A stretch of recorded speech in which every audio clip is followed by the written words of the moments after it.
I found out my sister was secretly taking money from her fiancé and my parents helped cover it up because it benefited them too. They pressured me to keep quiet, but I said one word that changed everything. I grew up in one of those families where love felt like a performance review. You hit your metrics, you got a pat on the head. You missed the mark. You got a lecture about potential and disappointment. At least that is how it worked for me. My sister Natalie operated under a completely different system. Same house, different universe. I figured this out around age 7. I brought home a report card with straight A and 1 A- in gymnastics. My mother barely looked up from her phone. She asked why I had not tried harder. 2 weeks later, Natalie brought home B and C and they took her out for ice cream to celebrate her improvement. I sat at the kitchen table doing homework, listening to the garage door close behind them, and understood exactly where I stood in the family hierarchy. Cold lesson to learn at 7, but better to learn it early than never, I guess. My parents ran a successful accounting firm in suburban Virginia. They lived and breathed appearances. You know the type, the Christmas card family with matching sweaters and practiced smiles. The narrative they sold to the world was 2 accomplished children destined for greatness. The reality behind closed doors was a completely different story. My father built his entire identity around professional success and social positioning. He sat on the country club board, donated to the right charities, worked every room like he was calculating the transactional value of each handshake. My mother was his perfect complement. She hosted dinner parties with magazine-worthy table settings, volunteered at the organizations that mattered, and befriended women whose husbands could benefit Dad's business. Together, they constructed this facade of family perfection, and maintaining it required total cooperation from their children. Natalie understood this game instinctively. She charmed Dad's clients, complimented Mom's hosting skills with what seemed like genuine enthusiasm, and presented exactly the image of accomplished young womanhood they wanted to project. Her actual behavior behind closed doors mattered so little compared to her public performance. I absorbed that lesson over years of watching her escape consequences that would have absolutely destroyed me. She was 3 years older, born with this effortless charm that I never inherited. Teachers forgave her late assignments. Boys tripped over themselves around her. She sailed through high school with mediocre grades that never warranted concern and an uncanny ability to redirect blame. I watched from the sidelines, taking mental notes on survival in a household where favoritism operated as openly as the central heating system. There were moments when the unfairness felt crushing. I wanted to scream, to demand an explanation. Why were Natalie's failures treated as charming quirks, while my minor imperfections became evidence of character flaws? But around 14, I made a decision that probably saved my sanity. I stopped expecting fairness. I started expecting patterns. Once I recognized the predictable, unjust rules of our family dynamics, I could navigate them. Emotion gave way to strategy. Hurt transformed into careful observation. My bedroom became my sanctuary. Maps of distant places covered the walls. Books about people who overcame impossible circumstances filled my shelves. I spent hours researching universities far enough from Virginia that casual parental drop-ins would be impractical. Every essay I wrote, every extracurricular I joined, every test I aced, all of it was another brick in the wall I was building between my present circumstances and my future freedom. By junior year, I had built an entire identity around being Natalie's opposite. Where she was social, I was studious. Where she was reckless, I was calculated. My walls displayed academic trophies. Hers were plastered with concert tickets and party Polaroids. My parents saw Natalie as vibrant, full of life. They saw me as dependable, which loosely translated to invisible. Then the summer before my senior year, I discovered something that would become my insurance policy. Natalie had been dating Brandon Montgomery, the son of my father's biggest client. Brandon drove a BMW, wore watches that cost more than most people's monthly rent, and treated my sister like a decorative accessory. Their relationship was the pride of my parents' social ambitions. They practically glowed when Brandon came over. Dad would talk investments, Mom would fuss over appetizers like royalty had arrived. The possibility of their daughter marrying into the Montgomery family represented everything they had worked for, a permanent elevation of the Collins name into genuinely elite social circles. They were so blinded by the potential benefits that they never questioned Natalie's affection for the guy. But I noticed the inconsistencies from day one. Natalie complained about Brandon constantly when our parents were not around, his conversation skills, his fashion choices, his insufferable habit of talking about sailing. She would roll her eyes at his texts, cancel plans to meet other guys whose existence she carefully hid. The disconnect between her public performance as the devoted girlfriend and her private contempt was jarring even for someone accustomed to her duplicity. What my parents did not know was that Natalie had been systematically manipulating Brandon for money. She had convinced him to fund a supposed investment opportunity that was actually her personal shopping account. Through sweet talk and strategic tears, she extracted nearly $40,000 from him in 8 months. I stumbled onto the evidence while borrowing her laptop when mine crashed bank statements, text conversations, and the most disturbing thing of all, a detailed spreadsheet tracking her extractions like some twisted game. The spreadsheet truly horrified me, columns tracking each withdrawal notes about the emotional manipulation techniques she had used. One entry read, "Told him my car needed repairs, cried about feeling like a burden, got $3,500. Another investment opportunity pitch. Used business terminology Dad taught me, $8,000 transfer confirmed." She was treating fraud like a project management exercise complete with running totals and projected future extractions. I sat in her room for nearly an hour scrolling through months of calculated deception. Brandon was not exactly a sympathetic figure with his entitled attitude, but nobody deserved to be systematically exploited by someone pretending to love them. The sheer scale of her manipulation revealed depths of dishonesty that exceeded even my cynical expectations. My first instinct was to tell my parents to finally present irrefutable evidence of Natalie's true character. That impulse lasted about 30 seconds. 18 years of data told me they would never accept negative information about their golden child. They would minimize excuse or somehow blame me for the discovery. The evidence would be dismissed. I would be punished for snooping. So I screenshot everything and uploaded it to a secure cloud folder. Call it paranoia. Call it preparation. Something told me those files would matter someday. Gathering evidence became almost meditative. Over the following months, whenever opportunity presented itself, her phone unlocked on the counter, her bragging calls with friends that she did not know I could hear, I documented everything. Each new piece went into my growing digital archive, organized by date, categorized by type of misconduct. I told myself I was just being prudent maintaining records. The reality was probably more complicated. Part of me wanted validation proof that my perceptions of our family dynamics were not paranoid delusions. Another part wanted insurance protection against future scenarios where Natalie's manipulations might target me directly.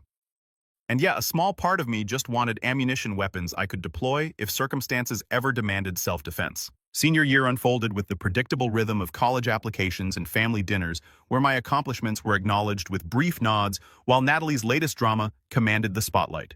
She had graduated by then, supposedly attending community college while living at home, though her actual schedule seemed to consist primarily of brunch dates and shopping trips funded by Brandon's ongoing generosity. My college counselor, Mrs. Henderson, became an unexpected ally. She recognized something in me, maybe the exhaustion of constantly performing adequacy in a household that demanded perfection while rewarding mediocrity in my sibling. During our sessions, she encouraged me to aim high, reminding me my record positioned me for schools that had seemed impossible to my freshman self. The acceptance letters arrived like permission slips for a life I had barely dared to imagine. Georgetown's thick envelope felt heavy in my hands, weighted with possibility and the promise of distance. I opened it alone in my bedroom, reading the words 3 times before allowing myself to believe they were real. For the first time in 18 years, something I wanted had materialized through my own effort rather than parental approval or sibling manipulation. I applied to 12 universities, got into 10. Georgetown became my top choice, a prestigious program that would put physical distance between me and the Collins household dynamics. My parents agreed to fund my education with the same lukewarm enthusiasm they applied to everything involving me.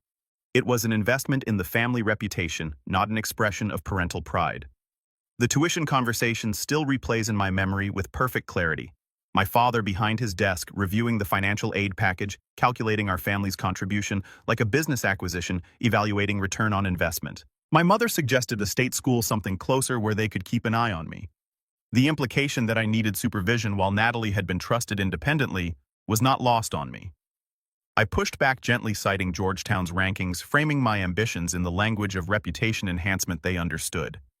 They eventually agreed, though my father made sure I knew. Continued funding depended on sustained academic performance and appropriate behavior. Translation? Stay useful. Stay quiet. Do not embarrass us. The fall semester of my freshman year proved transformative. For the first time, I existed outside my sister's shadow. Professors knew my name for my contributions not as Natalie's little brother. I made friends who appreciated my dry humor and fierce loyalty. I maintained a near-perfect GPA while working part-time at the campus library. Those months tasted like freedom, like the person I was always meant to become finally had room to breathe. My roommate Ryan, whose family had recently moved to the DC area, became my first real friend outside the social ecosystem my parents had cultivated. His family actually enjoyed spending time together. Siblings supported each other. Parents expressed pride without conditions attached. Hearing his stories about holidays felt like anthropological research into an alien culture. He listened to my carefully edited stories about home, with growing concern eventually telling me my family dynamics sounded deeply unhealthy. Nobody had ever named it so directly before. The library job gave me more than pocket money.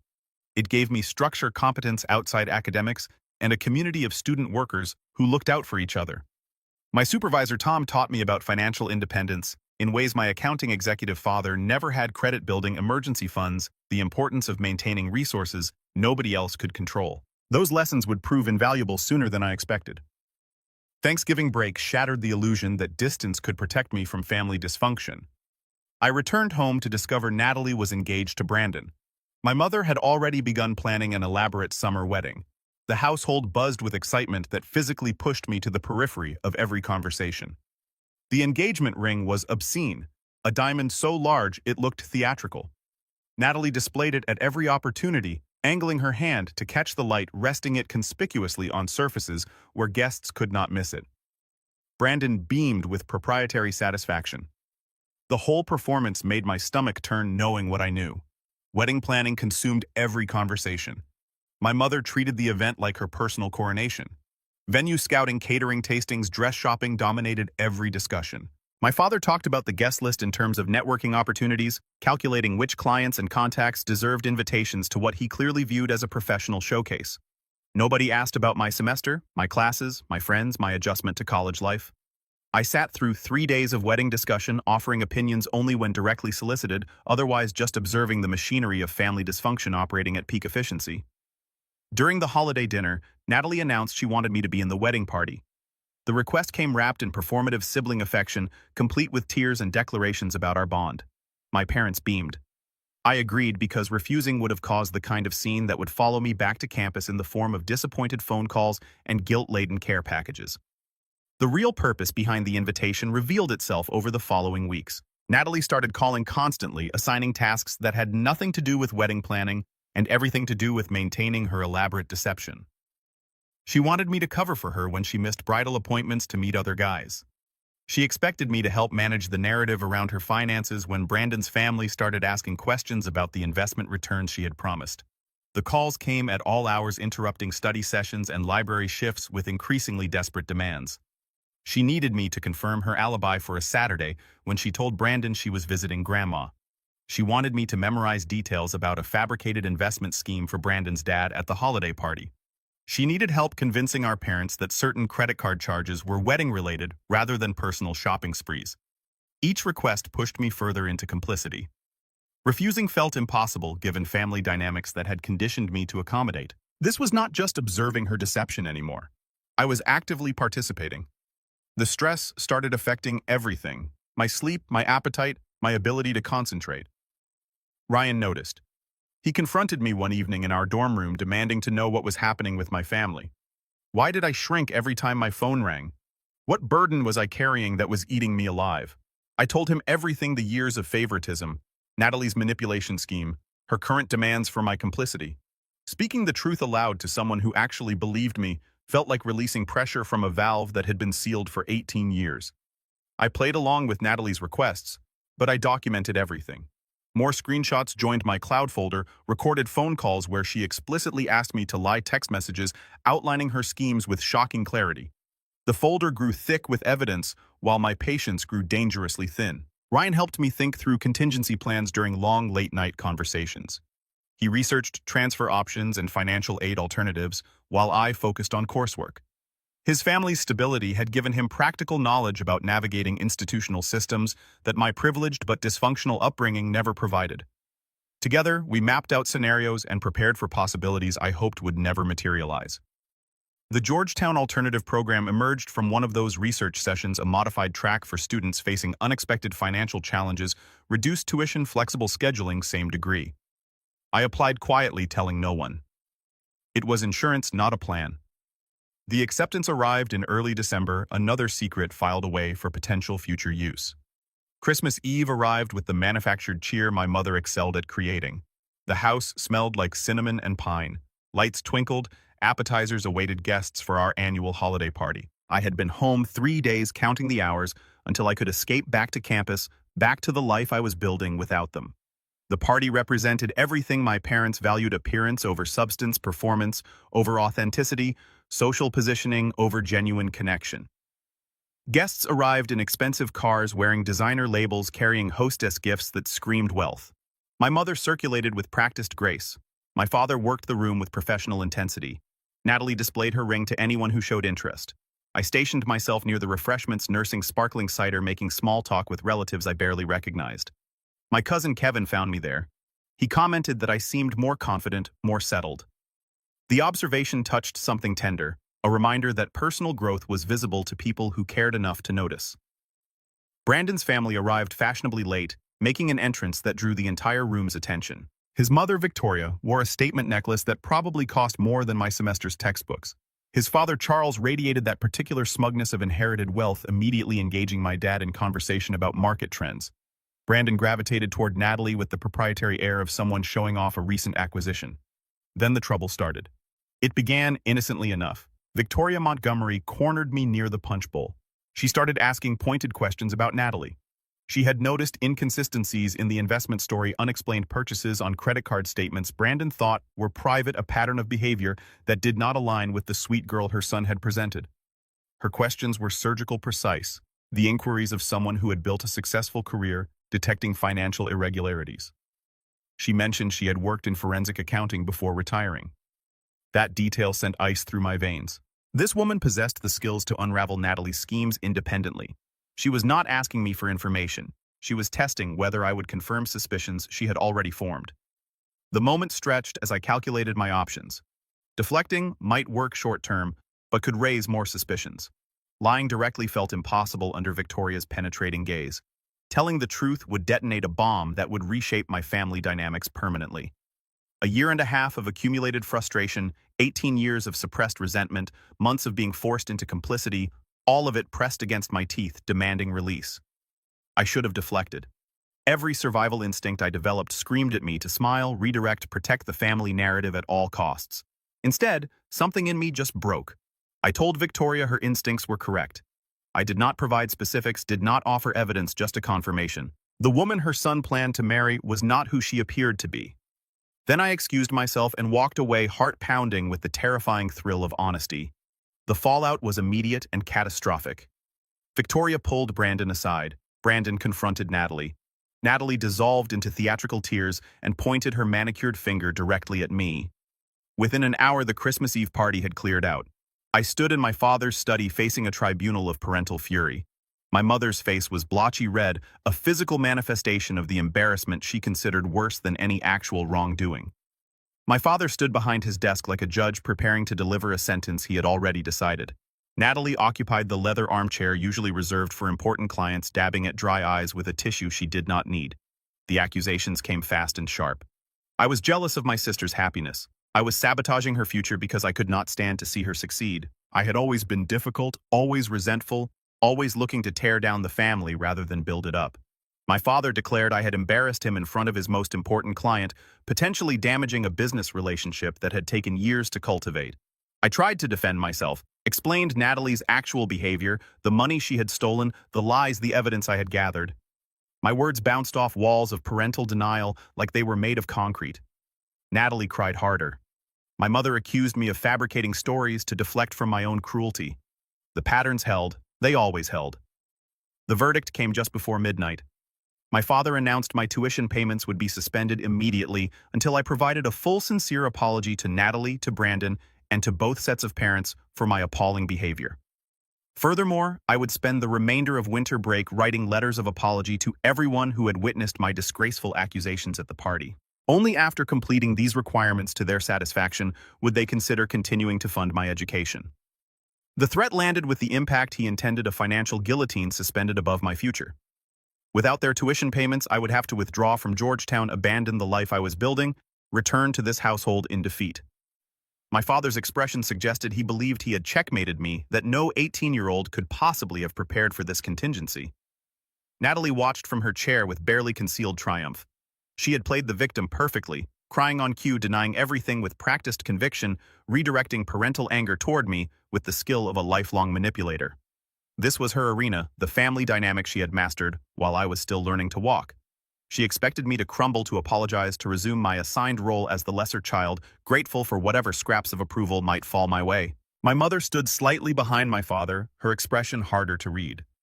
Something in her eyes suggested discomfort with the harshness of his ultimatum, a flicker of maternal concern that she quickly suppressed in favor of presenting a united front. She had spent over 2 decades supporting my father's decisions, and breaking that pattern now would cost her more than supporting her younger son ever could. They expected tears.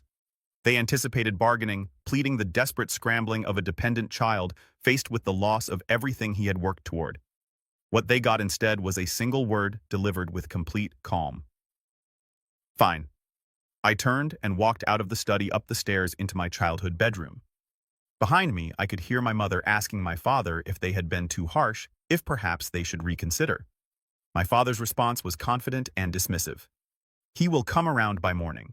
He has no other choice. What my father did not know was that I had been preparing for this exact scenario since the moment I discovered my sister's secrets, not consciously planning perhaps, but building the infrastructure of independence piece by piece for 18 months. A savings account funded by my library job and summer earnings held enough to cover 1 semester's tuition at a less expensive program. More importantly, I had researched transfer options extensively during the fall semester, identifying Georgetown's lesser-known alternative program that offered reduced tuition for students willing to complete their degrees through a combination of online and in-person coursework. The preparation had been Ryan's idea, initially framed as responsible financial planning rather than escape preparation. He helped me open the savings account at a bank my parents had no connection to routing deposits through a system they could not monitor or freeze. We calculated exactly how much I would need for various scenarios, from simple tuition gaps to complete financial independence. The spreadsheet we created felt like a lifeline during the months of increasing pressure from Natalie's demands. My acceptance to the modified program had been sitting in my email for 3 weeks, a backup plan I hoped I would never need to activate. That night, I submitted my confirmation and paid the deposit with my own money. Then I began packing with the methodical efficiency of someone who had mentally rehearsed this escape dozens of times. The process of dismantling my childhood bedroom took approximately 4 hours. I worked quietly, systematically, removing everything that mattered, while leaving behind the generic furniture and decorations my mother had selected. Clothes went into suitcases I had stored in the back of my closet. Books sorted into boxes I had hidden in the garage 2 days earlier. Anticipating this possibility, my laptop, the device containing access to years of carefully gathered evidence, was secured in my carry-on bag, where it would never leave my sight. By 6 a.m., my room had been stripped of everything that defined me as a person, clothes folded into suitcases, books boxed and labeled for shipping. The laptop wiped clean of any family photos I might have been tempted to keep. I had already arranged for a rideshare to take me to the train station, where a ticket to Washington would carry me toward a future that no longer depended on Colin's approval. Ryan had offered his family's guest room until student housing opened, a generosity that still moves me when I consider how little he owed me beyond friendship. His parents, who had relocated to the D.C. suburbs just 2 years prior, welcomed the arrangement without hesitation, apparently accustomed to their son collecting strays who needed temporary shelter from difficult circumstances. The knowledge that a warm bed waited in Arlington provided comfort during those dark early morning hours when doubt threatened to overwhelm determination. The confrontation came earlier than expected. I was carrying the last box downstairs when I encountered my entire family gathered in the living room, still in their pajamas, clearly awakened by the sounds of my departure. The scene would have been almost comical under different circumstances. My father stood with his arms crossed, wearing plaid pajama pants and a Georgetown Dad t-shirt he had purchased during move-in weekend. My mother clutched her robe closed at the throat, hair mussed from sleep, makeup absent. For the first time, I could remember seeing her unprepared in front of other people. Natalie had positioned herself on the couch, already crying, preemptively, tissue in hand. My mother spoke first, her voice carrying the brittle quality of someone struggling to maintain composure. She demanded to know what I thought I was doing, where I possibly imagined I could go, whether I had completely lost my mind overnight. I set down the box and explained calmly that I was leaving. My transfer had been approved. My first semester was already paid. I had a place to stay with a friend from campus until student housing opened in January. Everything was arranged and I would be gone within the hour. The words landed like physical blows, each sentence visibly impacting my parents' understanding of their position. My father's negotiating leverage had evaporated. His ultimatum, delivered with such confidence mere hours earlier, had been rendered meaningless by preparation he never imagined his overlooked younger son capable of executing. I watched understanding dawn across their faces, the realization that I had been planning for this possibility while they assumed I had no options. My father's business mind was already calculating the implications. The loss of control, the narrative complications, the social embarrassment of having a son publicly reject family support. My mother seemed caught between concern and confusion, unable to reconcile the obedient child she thought she knew with the independent man standing before her. The color drained from my father's face as the full scope of my words registered. He had positioned the tuition threat as a negotiating tool, never genuinely believing I had alternatives. The realization that his leverage had evaporated visibly rattled him. Natalie had been watching me with growing unease, her eyes tracking the boxes, processing the scope of my preparations. When she finally spoke, her voice came out small and strained. "Please tell me you did not send it." The room went silent. My mother looked between her children, confusion creasing her forehead. My father's calculated expression shifted into something approaching genuine fear. "Send what he asked." I let the question hang in the air for a moment, savoring the reversal of power dynamics that had governed my entire life. Then I explained. I had emailed Brandon directly. Attached was every piece of evidence I had gathered over the past 18 months, the bank statements, the text conversations, the spreadsheet tracking stolen money, the recorded phone calls where Natalie explicitly detailed her manipulation strategy. The email I told them had been scheduled to send automatically at midnight unless I manually canceled it. Given that I had been occupied with family accusations and packing, cancellation had slipped my mind entirely. By now, Brandon had certainly reviewed the contents, and given the Montgomery family's tendency toward early rising, I suspected they had seen everything as well. This detail was not entirely accurate. I had actually sent the email manually at approximately 2 a.m. after confirming my transfer and packing the first round of boxes. But the scheduled send story provided better dramatic framing and plausible deniability about my intent. In truth, I had made a deliberate choice to expose Natalie's schemes, knowing full well what consequences would follow. The evidence package had taken hours to compile properly. I organized documents, chronologically added explanatory notes for context, and included a cover letter expressing regret that Brandon had been deceived by someone he trusted. The presentation was professional, thorough, and devastating. No reasonable person could review those materials and conclude anything other than systematic fraud. My mother made a sound that fell somewhere between a gasp and a moan. My father grabbed his phone and began frantically dialing, presumably attempting damage control with Brandon's family. Natalie simply stared at me, her face cycling through shock, fury, and something that might have been grudging recognition. The phone call connected briefly before Charles Montgomery's voice, tight with controlled rage, delivered a succinct message. The engagement was terminated. Their family attorneys would be in contact regarding repayment of misappropriated funds. The business relationship between Montgomery Industries and Collins Accounting was under immediate review. The call ended with a decisive click that seemed to echo through the silent living room. My father's face had gone gray. The implications of Charles's words registered with devastating clarity. Montgomery Industries represented approximately 30% of his firm's annual revenue. Losing that account would require layoffs, restructuring, potentially even closure. His golden daughter's schemes had not just embarrassed the family, they had threatened his entire professional legacy. I picked up my final box and walked toward the front door. My rideshare was 2 minutes away. The train departed in 45 minutes. Georgetown awaited, along with a life built on my own terms rather than conditional family approval. My father's voice stopped me at the threshold. He demanded that I stay, that we discuss this rationally, that I understand the consequences of what I had done. His tone had shifted from authoritative to almost pleading, a transition I had never witnessed in 18 years of living under his roof. I turned back one final time. I told him that consequences were exactly what I understood. Natalie had stolen $40,000 from a man who trusted her. She had used me as a prop in her deceptions for months. When I tried to tell the truth, I was threatened with financial ruin while she was cradled in parental protection. The consequences I had triggered were simply the ones that should have occurred from the beginning. The car arrived as I finished speaking. I loaded my boxes into the trunk, slid into the back seat, and directed the driver toward the station. Through the rear window, I watched my family standing on the front porch in their pajamas, still processing the implosion of the carefully constructed reality they had maintained for so long. The weeks that followed brought scattered updates from mutual acquaintances and distant relatives who could not resist sharing gossip. Brandon had broken off the engagement immediately. His family demanded full repayment. My father's business relationship with Charles Montgomery collapsed entirely. Natalie had moved back home in disgrace, her social circle evaporating as word spread about her behavior. My cousin Kevin became an unexpected source of detailed information during those weeks. He texted regularly with updates about the family fallout, taking vicarious satisfaction in watching dynamics he had observed from the periphery finally implode. Through him, I learned my parents had attempted to spin the narrative as a misunderstanding, a family dispute blown out of proportion by an ungrateful younger son. The Montgomery family's attorneys quickly disabused them of any hope that narrative would succeed. When Natalie's former friends began distancing themselves as details leaked through the suburban gossip network, several reached out to me directly.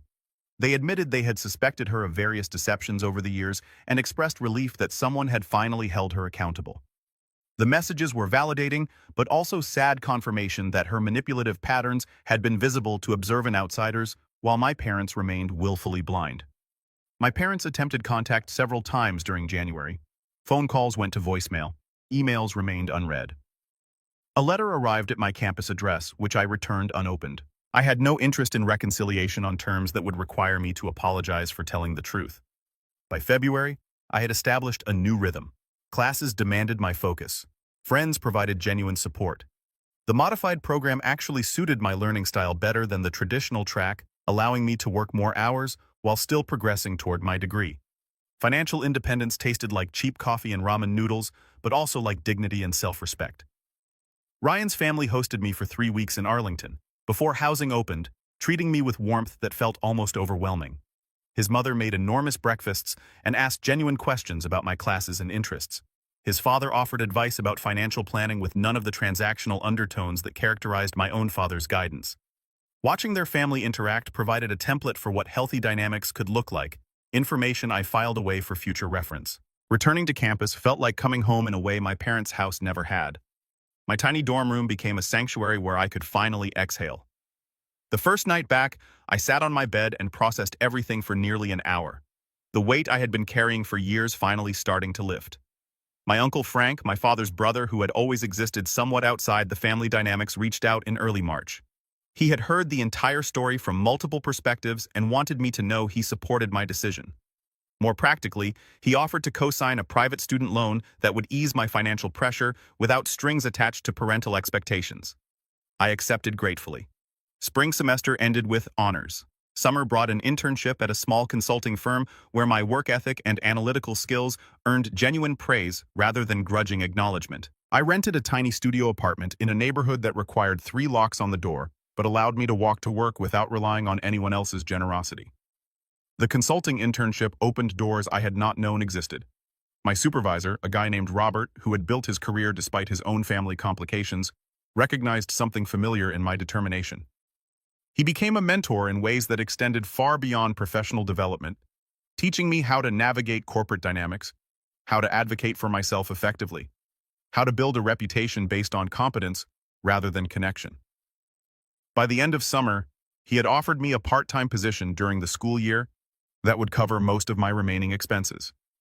My apartment, despite its size limitations and questionable neighborhood, represented freedom in physical form.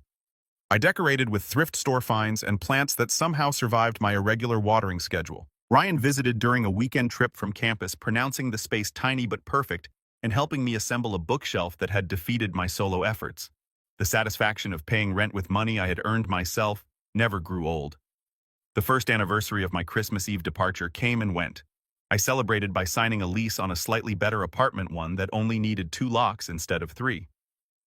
Around month 8, Natalie sent me a message, a long paragraph about personal growth and sibling bonds and hoping we could reconnect. I sent back 2 sentences, wished her well, said I was not interested. She never replied, saved me the trouble of blocking her. My parents stayed silent until graduation day. They did not show up, but a card arrived with a $10,000 check and a note about being proud. I deposited the money, sent a 2-line thank you, and got back to packing for my new job in Boston. The consulting firm had offered me a full-time position. Robert had gone to bat for me with the partners, and they created a junior analyst role that started 3 weeks after I walked across that stage. I shook hands with administrators who had no idea about my family situation, collected my diploma, and caught a flight the next morning. The real update came about 2 years later. I was at my desk when Kevin texted me a link to a local Virginia news article. My father's accounting firm had been hit with a lawsuit. Turned out, the Montgomery situation had just been the first domino. After losing their biggest client, Dad had gotten desperate, started cutting corners, fudging numbers for other clients to keep them happy. One of those clients got audited by the IRS, and the whole thing unraveled fast.